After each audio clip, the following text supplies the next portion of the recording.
Olá.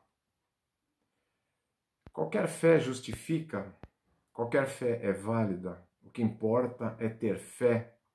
A gente pode ouvir coisas por aí que nos levem a pensar dessa forma, mas a gente tem que se perguntar, será que toda fé é legítima, toda fé justifica? Basta apenas você pensar assim, tenho fé, ou alguém dizer para você assim, tenha fé, ou especificando um pouquinho mais, tenha fé em Deus. Mas em que Deus, em que forma que se tem fé em Deus realmente? Como que isso acontece? A gente ouve coisas, por exemplo, já ouvi histórias, né, daquela pessoa que está num precipício, né, até ilustrações de pregadores muitas vezes são assim, a pessoa está num precipício e alguém diz assim, pula, né, tira, confia, tenha fé, né? Outro diz assim, você não confia no avião, né, sem conhecer o piloto, você não vai lá, não senta e não voa, mesmo sem conhecer o piloto.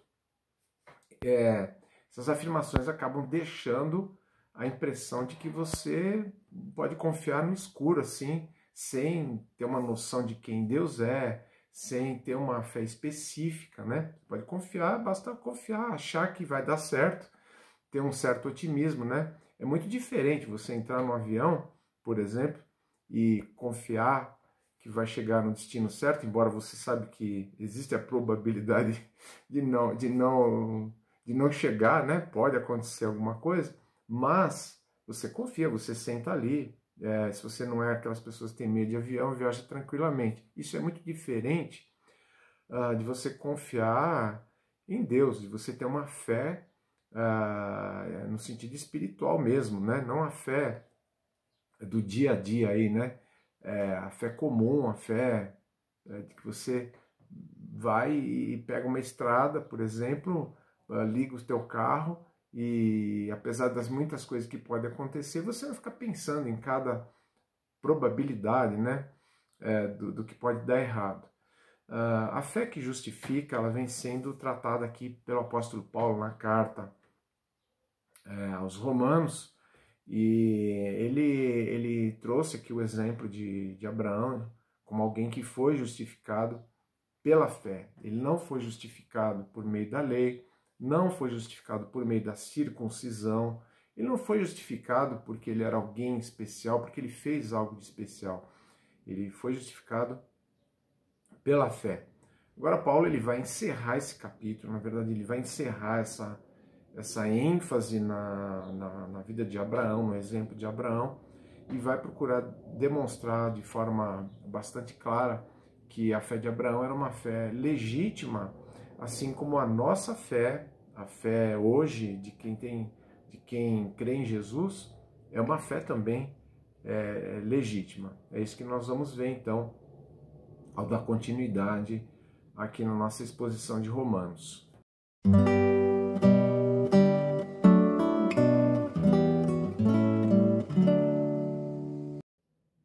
Continuando então aqui, a partir do versículo 18 do capítulo 4, nós temos o seguinte. Nós vamos ler inicialmente dos versículos 18 a 22, tá bom? Abraão, contra toda esperança, em esperança creu, tornando-se assim pai de muitas nações, como foi dito a seu respeito, assim será a sua descendência.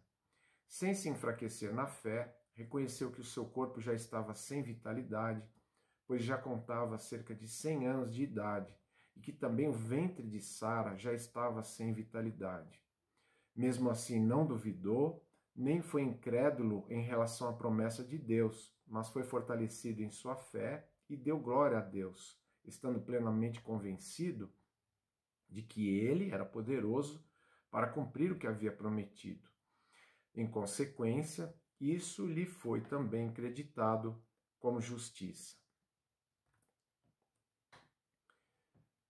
A legitimidade da fé de Abraão ela foi comprovada por meio de circunstâncias desfavoráveis, totalmente adversas. O que Paulo está nos trazendo aqui é que Abraão creu contra toda a expectativa, contra tudo aquilo que se poderia normalmente esperar. E ele explica do que se trata. Vamos fazer aqui uma rápida linha do tempo, né? Abraão, ele foi justificado quando ele recebeu pela primeira vez ali a promessa. Especificamente, Paulo se referiu ali anteriormente ao capítulo 15 de Gênesis, quando Abraão, ele creu em Deus e isso lhe foi creditado, lhe foi atribuído como justiça. Pois bem, o tempo passou, ele creu que seria pai de nações, ele creu em todo o conjunto que se relaciona com a promessa de Deus. O tempo passou, Sara não concebia, né, não dava à luz ali filhos, ele acabou compreendendo, né, que poderia fazer isso de uma forma alternativa e acabou tendo Ismael com a escrava Agar, né, ele acabou fazendo isso. Claro, ali houve um desvio da compreensão, né? Havia talvez uma imaturidade na fé de Abraão. A gente não vai aqui elaborar em cima de tudo isso, mas o fato é que o tempo passou e Deus fez novamente. Deus ele confirmou a sua promessa, ele ratificou a sua promessa no capítulo 17, que é o que Paulo está se referindo aqui. Ismael nasce no capítulo 16 de Gênesis, né? Entre a primeira promessa e essa ratificação, digamos assim. Aliás, é bom a gente lembrar que Abraão ele teve esses 3 momentos, né? De confirmação da sua fé. Teve o chamado ali, depois ele teve esse trecho que Paulo está se referindo aqui, e depois quando Isaac é solicitado ali, né? A fé de Abraão é colocada mais uma vez à prova, e Abraão realmente se dispõe ali até mesmo a sacrificar o seu próprio filho, que é um outro capítulo, mas a gente vê que essa fé de Abraão ela é realmente levada em conta todas essas vezes, ela é ressaltada. O fato é que aqui Paulo diz, olha, quando Abraão creu, quando ele confirmou a sua fé aqui, ele estava em torno de 100 anos de idade. E Sara, aqui a gente tem que pensar, ela estava liberando os 90 também, com seus 90 anos. Ou seja, humanamente, a ideia aqui de uma descendência a essa altura, ela é inviável, ela não tem mais onde se sustentar. Mas o que Paulo está dizendo é que contra essas evidências fisiológicas, contra essas possibilidades humanas, contra tudo aquilo que poderia se pensar, o que Paulo está dizendo é que Abraão creu, ele creu apesar do que se poderia pensar em contrário, ele creu e isso também lhe foi creditado como justiça, e ele não esmoreceu, ele não se enfraqueceu, apesar de um certo tempo decorrido entre o tempo em que Deus o chamou lá atrás e esses eventos aqui, a fé de Abraão ela não se enfraqueceu, pelo contrário, ela foi fortalecida, e é assim que Deus trabalha. Deus ele tem esse meio predileto de agir, a gente vê isso sempre nas Escrituras. Deus ele coloca situações difíceis, situações improváveis para o ser humano, coisas que o ser humano não pode realizar por si mesmo. Você tem você tem histórias aí, né? Não são muitas, né? Mas você tem histórias de mulheres estéreis, né? Não é só o caso de Sara, você tem o caso da mãe de Sansão, você tem o caso de Ana, e você tem até mesmo o caso de Maria, que deu à luz sendo virgem, né? Deu à luz a Jesus. Ou seja, esse modo de Deus agir, mostrando, aqui só para falar em termos de nascimento, sem falar tantas outras coisas extraordinárias em que Deus demonstra o seu poder, demonstra que é Ele que está agindo e não está ao alcance do ser humano. Não é o ser humano que está fazendo nada ali para mudar a situação, para cumprir alguma coisa. Na verdade, o ser humano, ele crê. É isso que Paulo está enfatizando aqui. Abraão creu, isso realmente lhe foi acreditado como justiça, e ele, além disso, comprovou essa fé não só por meio dessas circunstâncias adversas, mas comprovou também dando glória a Deus, como Paulo se refere aqui. Dar glória a Deus aqui não é como muitos pensam, simplesmente levantar a mão e ficar falando glória a Deus. Não há nenhum problema com quem faz isso, mas a questão aqui é que não é uma verbalização. Aqui o texto não é... Se você falar para Gênesis, você não vai ver Abraão dizendo, né, falando qualquer coisa assim. O que você tem é uma atitude. Como que foi que Abraão glorificou a Deus? Ele glorificou a Deus crendo, confirmando a sua fé. Isso trouxe glória a Deus.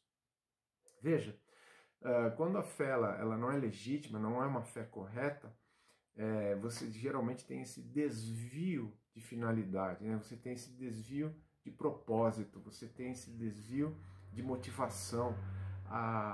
Quem acaba recebendo os créditos é o ser humano, é o fulano de tal que fez, é o missionário X ou Y, é o pastor, é o líder, enfim, seja lá quem for, acaba tendo o crédito, o mérito fica para ele. E Deus, ele é um coadjuvante. Aqui não. Aqui Deus recebe toda a glória. E de que forma? Na forma como está registrado. Você, ao ler a história de Abraão, ao conhecer a história de Abraão, você fica sabendo que ele realmente creu, ele realmente confiou em Deus, e Deus cumpriu as suas promessas. E essa espera de Abraão, essa confiança de Abraão é que glorificou a Deus. Não só os descendentes de Abraão puderam aprender com isso e olhar não para Abraão, mas olhar para o Deus que cumpriu as promessas, como todos nós hoje que temos acesso às Escrituras, eu e você, podemos reconhecer quem de fato fez tudo isso. Fé equivocada e fé genuína, muitas vezes tem uma linha muito tênue aí que separa. Como você sabe se você tem uma fé genuína ou uma fé equivocada, uma fé que não salva, uma fé que não justifica? Jesus contou uma parábola, é importante que você depois abra sua Bíblia lá em Mateus, no capítulo 13, tem várias parábolas ali, a primeira delas é a parábola do semeador, onde Jesus ele compara a palavra de Deus a uma semente e compara o coração humano aos solos onde essa semente cai. E você tem vários solos ali, a semente é a mesma, os solos mudam. Na verdade, ele descreve 4 tipos de solo, e você vê que a semente ela vai caindo em solos diferentes. Um cai na beira do caminho, outro cai num solo pedregoso, outra semente cai entre os espinhos e finalmente uma semente cai num solo bom. E aí Jesus explica que conforme o lugar onde a semente cai, ela produz um resultado. No caso da palavra de Deus, mesma coisa. Dependendo do coração, ela tem um resultado. Ela pode cair num coração que recebe a palavra de Deus sem entender muita coisa, recebe muito superficialmente, vê o maligno, rouba aquele pouco entendimento que houve. Ou a palavra de Deus é recebida com muito entusiasmo, com alegria, com emoção, etc., né? E vamos lá e tal, mas conforme vem as tribulações, as perseguições, conforme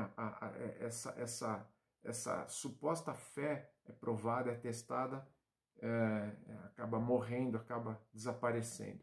E também aquela que, no caso entre os espinhos, né, ele compara aquela fé que ela fica, aquela semente da palavra de Deus, ela tem que competir com uma série de outras prioridades, com uma série de outros interesses, como as ambições, as riquezas, as coisas que fascinam as pessoas, e ela acaba morrendo também. E somente um solo, no caso, é produtivo, aquele que foi arado, aquele que foi preparado, aquele que realmente foi destinado ali para receber a palavra e produzir de forma variada, mas produzir alguma coisa. Isso nos ensina bastante.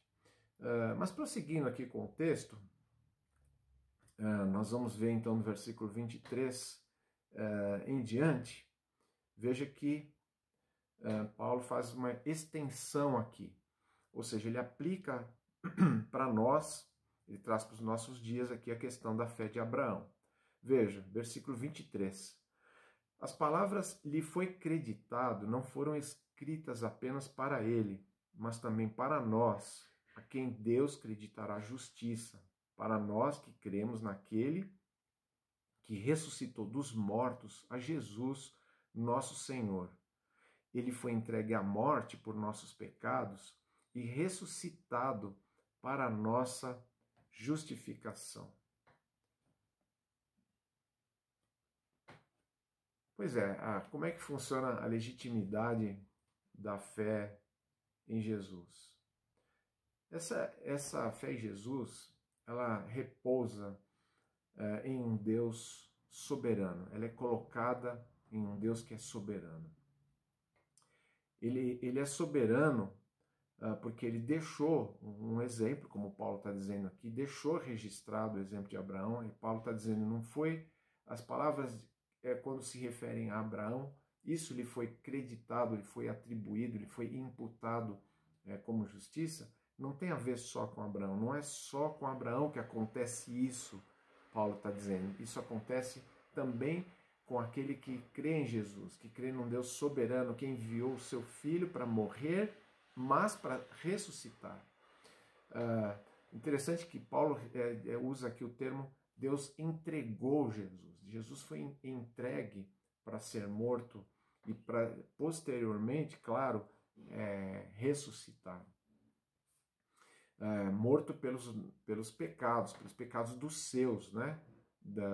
Ele diz aqui pelos nossos pecados, né? Paulo se coloca aqui como um desses beneficiários da morte de Jesus e da ressurreição de Jesus. Veja, eu já ouvi pessoas dizerem assim, Jesus ele realmente foi uma pessoa muito boa, muito correto, falou coisas boas, falou a verdade, etc, etc, etc, mas no final ele se deu mal, né? A pessoa ainda fez assim um comentário, eu me lembro de uma pessoa que fez um comentário às vezes, até jocoso, né? Até meio que ridicularizando ali, como se Jesus, na verdade, ele fosse um perdedor, né? Ele fez tanta coisa, mas no final não adiantou nada, porque olha o que fizeram com ele. É isso que fazem com pessoas bem intencionadas como ele. Jesus não foi uma pessoa bem intencionada, ele não veio aqui para ser um mártir simplesmente. Deus o entregou. Ele foi entregue, ele veio aqui para essa finalidade. Ele veio aqui porque eu e você somos pecadores. Ele veio aqui porque eu e você não podemos resolver o nosso problema espiritual. Ele veio aqui porque ele é justo, porque ele é santo, porque ele pôde e realmente ele pagou pelos nossos pecados, pelo meu pecado e de todos aqueles que lhe pertencem, aqueles que se beneficiam realmente da sua morte, depositando fé nele, né? Não vai pensar aqui que tem um caráter universal. Então ele já morreu por todo mundo mesmo, está todo mundo salvo, tá tudo resolvido, no final vai todo mundo para o céu e está tudo certo. Se fosse assim, a palavra de Deus não faria sentido nenhum, né? Não teria nenhum sentido. Assim como não faz sentido você pensar que a morte de Jesus ela foi atribuída, ela tem que ser atribuída, colocar a culpa no povo judeu, como se fez ao longo de séculos aí. O povo judeu foi inclusive perseguido por um próprio tipo de cristianismo que surgiu, como você sabe, principalmente ali na Idade Média, depois na sequência ali você teve a Inquisição, você teve movimentos como esses aí, que estigmatizaram o povo judeu. Você não pode, por exemplo, atribuir a culpa aos romanos, né? O governador romano, a Pilatos. Você não pode atribuir a culpa também a Judas, que o traiu, né? O próprio Jesus disse, ele foi designado para isso. Claro que ele é culpado, ele fez conscientemente, ele fez pela sua própria pecaminosidade, mas estava escrito já a respeito dele. Tem um salmo muito específico que o próprio Jesus se refere, que que está sendo cumprido ali na vida de Judas. Ou seja, todas as pessoas que que contribuíram de alguma maneira para a morte de Jesus, elas apenas cumpriram aquilo que era já o desígnio de Deus. E qual era o desígnio de Deus? Que Jesus não apenas morresse, mas ressuscitasse. A morte de Jesus foi o pagamento. E a comprovação desse pagamento foi a sua ressurreição. A ressurreição é como que o recibo, né? Vamos colocar assim de forma muito simplista, né? Foi a confirmação, foi a maneira como ficou comprovado aquela morte, ela valeu para justificar aqueles que creem em Jesus Cristo. Os desdobramentos desse benefício, ou seja, especificamente falando aqui do fato de haver uma ressurreição, porque o fato de haver uma ressurreição significa que quem crê em Jesus crê em alguém que está vivo, alguém que venceu realmente a morte. Mas os desdobramentos disso, eles estão mais adiante aqui no capítulo 6 de Romanos, ou seja, toda a vida que procede do fato de Jesus Cristo ter ressuscitado, que isso repercute na vida de quem crê, tá? Mas esse é um capítulo que vem a seguir. Fé em Jesus, ele é legitimada pela obra que ele realizou.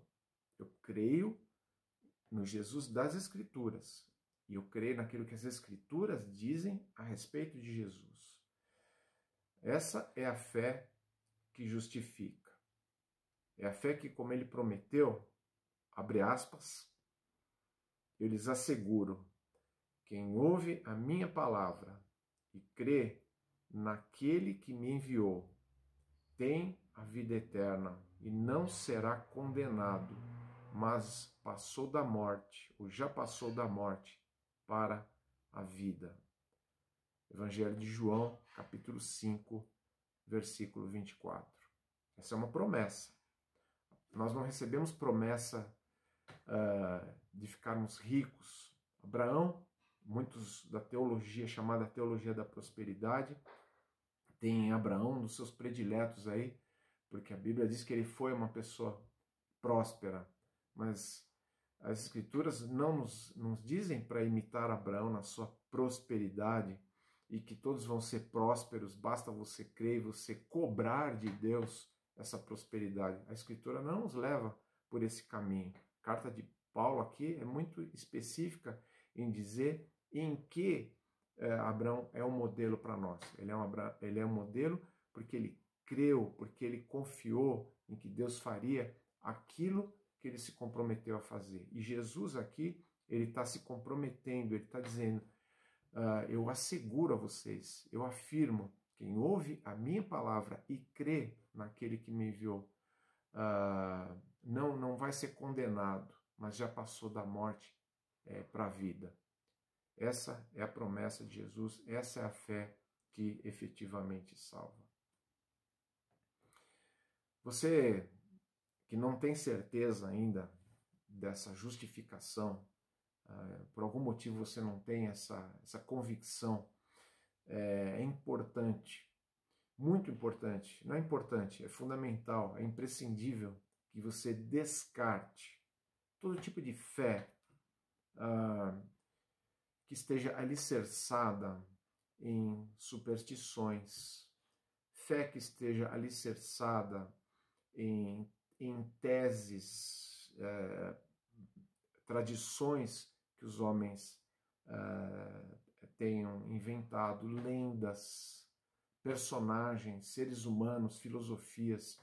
Toda fé nesse tipo de coisa, ela não vai te levar a lugar nenhum, ela precisa ser descartada e você precisa receber a palavra de Deus em seu coração. A boa semente precisa encontrar um solo que a receba e que a receba da forma correta, sem reservas, sem competidores, depositando a sua fé exclusivamente em Jesus Cristo. Não é Jesus mais qualquer outro elemento aí, mas apenas e tão somente na pessoa e na obra de Jesus Cristo.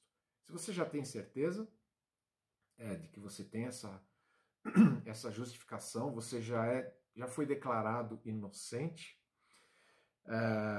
cabe a você expor o Jesus das Escrituras, a pessoa e a obra de Jesus que estão nas Escrituras. E quando você fizer uma referência a personagens como Abraão, José, Davi, Moisés, você tem que fazer a ponte correta, fazer a colocação correta, para que as pessoas aí fora não façam mais confusão do que elas já fazem a respeito da palavra de Deus. Exponha o evangelho que Jesus Cristo e os seus apóstolos nos deixaram, e não uma série de artifícios, de acessórios que as pessoas imaginam muitas vezes, até com boas intenções até, que o evangelho precisa, né? O evangelho precisa de algum enfeite, de alguma coisa. O evangelho não precisa de nada disso, aliás, ele não só não precisa, como ele não deve ser acrescentado.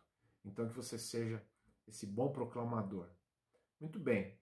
A partir então da próxima semana, a semana que vem, nós vamos entrar no capítulo 5, se Deus permitir. Nós vamos entrar no capítulo 5 de Romanos e vamos começar então a ver ali os frutos da justificação. O que a justificação ela vai produzindo na vida das pessoas. Ou seja, nós temos todas essas boas notícias. Então, que tudo isso que a gente conversou hoje aqui, tudo isso que a gente viu aqui, seja benéfico para você, seja proveitoso na sua vida e que você tenha uma boa semana. Deus te abençoe.